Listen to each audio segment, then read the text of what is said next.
Our canyoneering missteps in Bajan left Angela with a busted foot, so we hobbled to the very southern tip of Cebu Island and hitched the ferry south to Negros for what I assumed would be a few days of feet-up R&R near a coastal college town known as Dumaguete.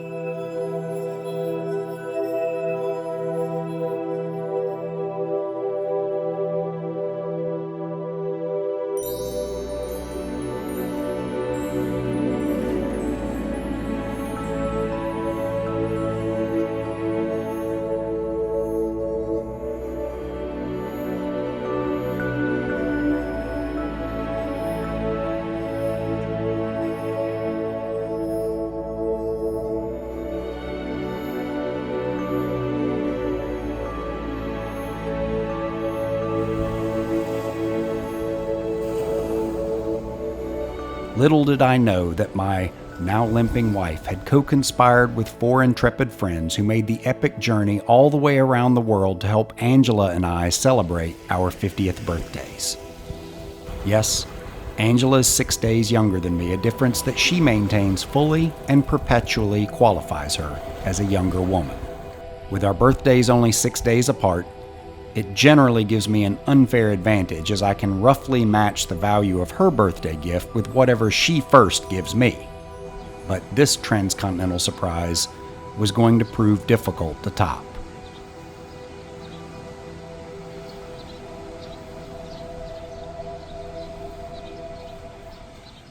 So rest and relaxation delightfully gave way to fest and celebration when our friends surprised me one night outside of our bungalow's sliding glass door.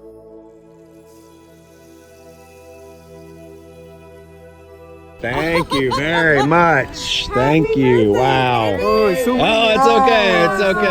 okay. I already blew it up. At some point, I guess you reach an age when surprises are no longer a good idea, but fortunately, I'm not quite there yet.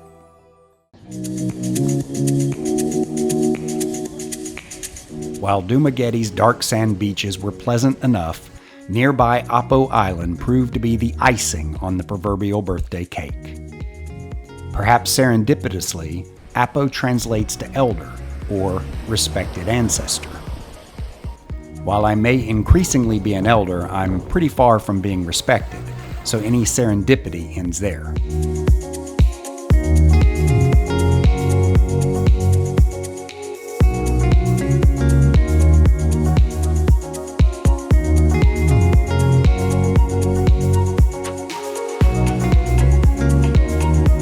Apo is a small volcanic island a little over 4 miles off the southeastern tip of Negros.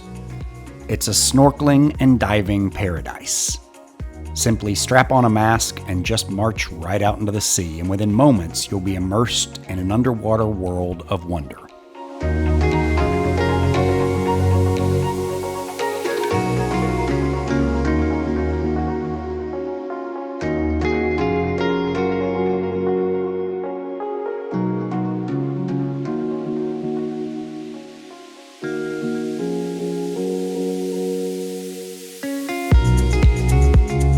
Of course, you should not come into physical contact with these massive sea turtles or even get within 3 feet of them. But very honestly, it was pretty damn hard to avoid these guys. Every time you turn around, there's another massive turtle hovering mere inches away. Back home in Florida, our sea turtles are shy and elusive, but these Filipino turtles, well, they've really come out of their shell.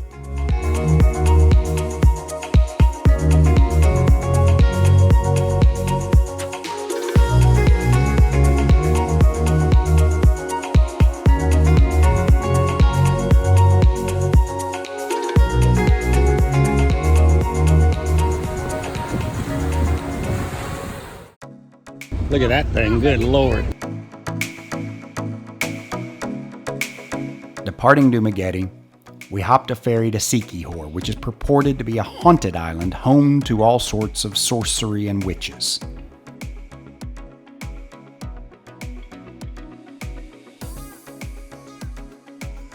Many Filipinos outright refuse to come here. Seems a shame to lose such a beautiful place to superstition, but since the Philippines is home to some 7,640 islands, I guess they can afford to shun one or two. For us, though, Siquijor was magical. The good kind of magic. Our home for the week was called Cocoa Grove Beach Resort. Long white sand beaches, lush tropical vegetation, world-class snorkeling just steps from the shore, delicious dining, and an embarrassing abundance of lounging options.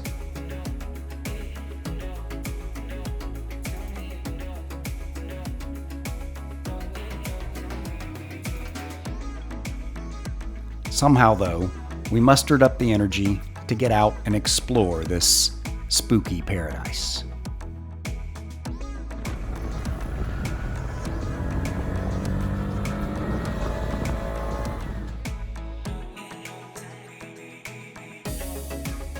We stopped a gawk at a 400-year-old banyan tree. Yes, this tree was around when old Billy Shakespeare was still penning plays, and an island the size of Manhattan could be purchased for less than the price of an I Love New York t-shirt. Locals flock here to soak their feet in the crystal clear spring water that flows effortlessly from beneath the tree, hoping for blessings and long life.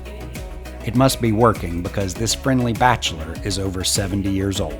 You still got a few years to catch up though to this guy. This 400 Yeah, years. little years more to go. Yeah, right.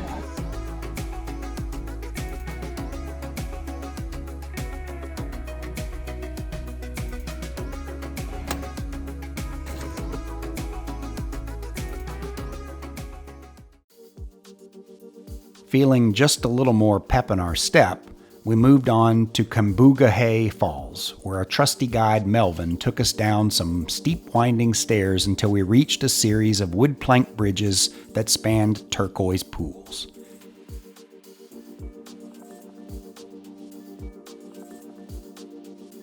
We paused long enough for a rope swing plunge, as one is required to do in these circumstances, and especially when it's your birthday.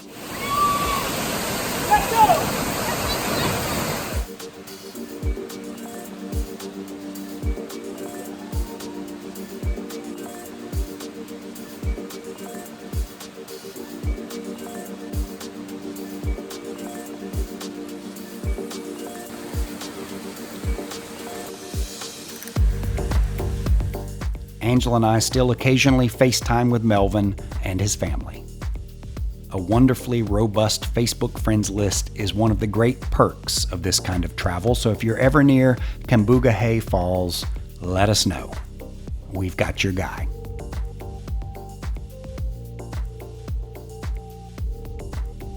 Back at the resort, it was time for celebration.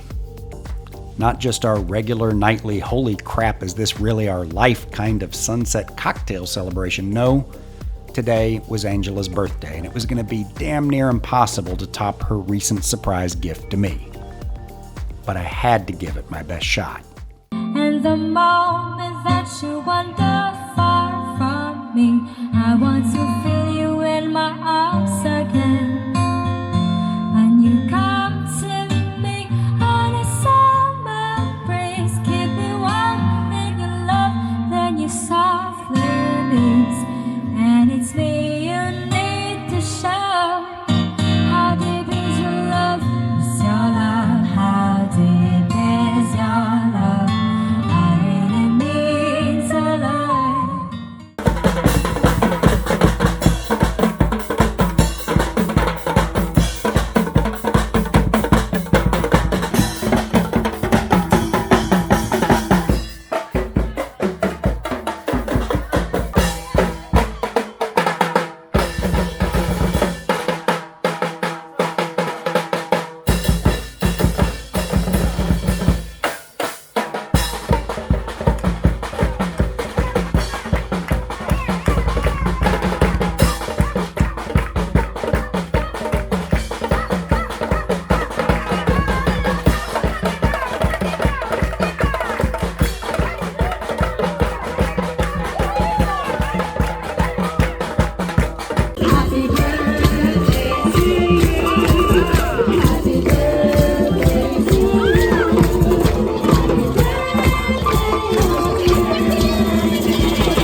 to do the message. Happy birthday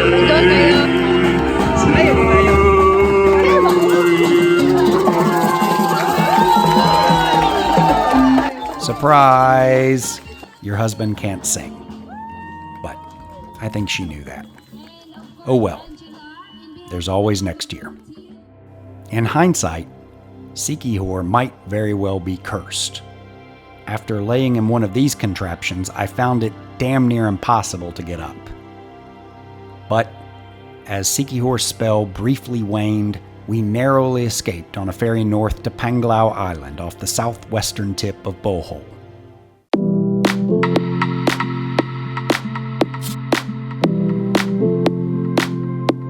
Alona Beach is the popular tourist spot here, with a bustling row of beachfront bars, restaurants, and hotels to fit just about any budget.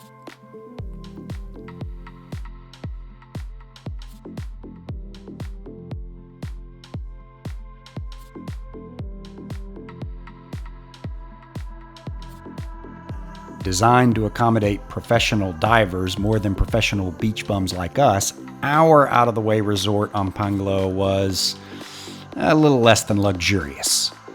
But we still spotted a few stars here nonetheless.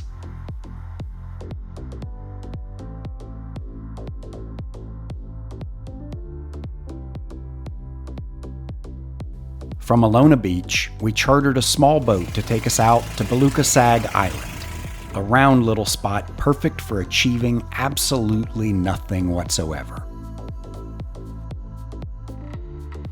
But our good captain whispered of another secret place nearby, known only as Virgin Island. With a provocative name like that, we immediately set sail. Imagine my profound disappointment when I learned that the island's name does not stem from some renegade kingdom of sex-starved inhabitants, but rather from the fact that the island completely disappears every day during high tide, only to reappear again as the waters recede. There are a few food vendors and a few artisans selling handicrafts, but otherwise there's not much to do here, which might explain why there seem to be so few virgins.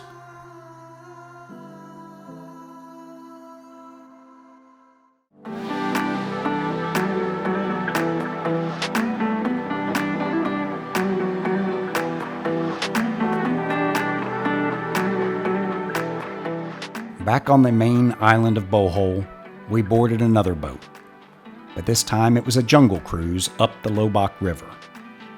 We glided along lush palm-fringed banks and past pastoral scenes of quiet Filipino villages. This cruise was admittedly more Disney than daring, but it was still a relaxing and enjoyable experience.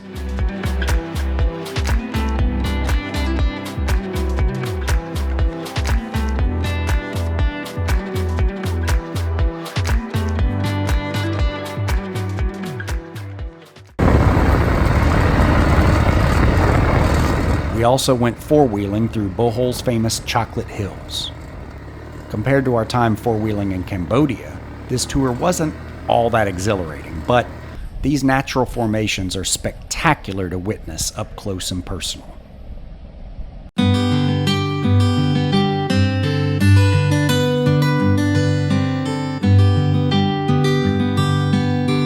There are well over 1,200 of these odd-looking little brown bumps across about 20 square miles.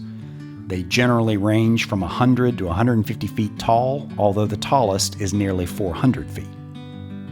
Local legends tell tall tales of feuding giants recklessly lobbing boulders at one another and then neglecting to pick them up after their tantrum.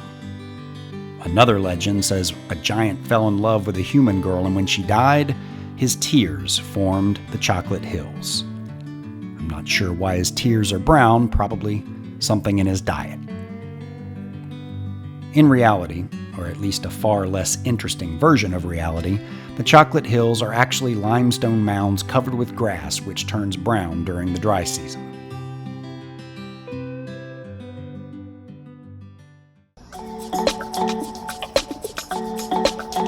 Near the town of Karela, we visited the Philippine Tarsier and Wildlife Sanctuary where visitors can observe these tiny, timid creatures in the wild, or at least as wild as these guys are ever going to get. These guys are nocturnal creatures, super shy, and some might even say overly sensitive. In fact, you have to be extremely quiet around these little guys, as they've actually been known to commit suicide when startled or stressed out from loud noises and commotion. Tarsiers primarily eat insects such as beetles, spiders, and grasshoppers, although they'll sometimes even prey on birds, bats, snakes, and lizards. So wait a minute, you're telling me this guy is going to catch a snake or a bird for dinner? I'll believe it when I see it.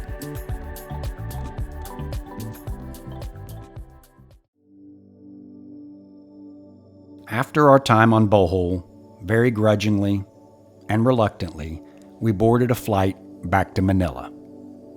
Now don't get me wrong, we love Manila. Bustling cityscapes, exotic markets, strange street foods, swanky hotel pools, what's not to love? No, I say reluctantly because Manila is one last step back toward reality. Well, our reality, at least. You know, bills, work, that sort of thing. But how does one go back to being normal from here? Once you've climbed chocolate hills and explored haunted islands, swam with the ancients, danced with fire, plunged into canyons, how can life ever be normal again?